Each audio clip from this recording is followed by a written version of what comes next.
মান্নাদা কি দিলে সবার আগে? প্রথমে দিলাম গোটা গরম মশলা। আচ্ছা তার আগে দিয়েছি চিনি। আচ্ছা, চিনি দিলে তাই তো? চিনি দেওয়ার পর গোটা গরম মশলা, হ্যাঁ। এলাচ, দারচিনি, তারপর দিলাম পেঁয়াজ। আচ্ছা এবার? পেঁয়াজ কুচানো পেঁয়াজ ছিল। এরপর দেবো টমেটো। আচ্ছা এবার টমেটো পড়বে তাই তো? আমি রেসিপিটা নিয়ে নিচ্ছি মান্নাদার থেকে। এই টমেটো দিচ্ছি।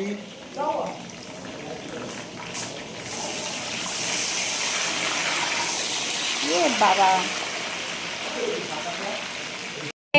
টমেটোর পরে চিকেনের আগে কি কি দিলে বলো?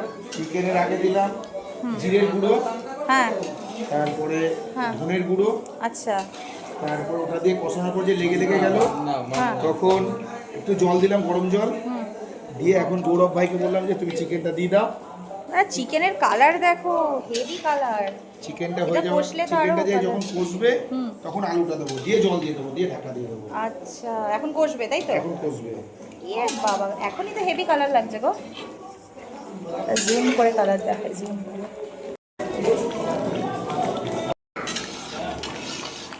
কি কালার এসছে সবাই দেখো, এই যে কুকের শেফ শেফ, যা গন্ধ, মাঝুরি গন্ধ নিচ্ছে।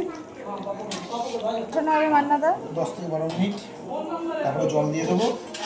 10-12 মিনিট ফোটার পরে মাংস। আর আর কি কি দেওয়া হবে এর মধ্যে? তারপর নামানোর সময় অসংখ্য পাতা। কি পাতা? অসংখ্য পাতা, ধনে পাতা, ওরে বাবা, আর তোমার শাহি গরম মশলা। ইয়ে বাবা, হেভি হেভি হেভি।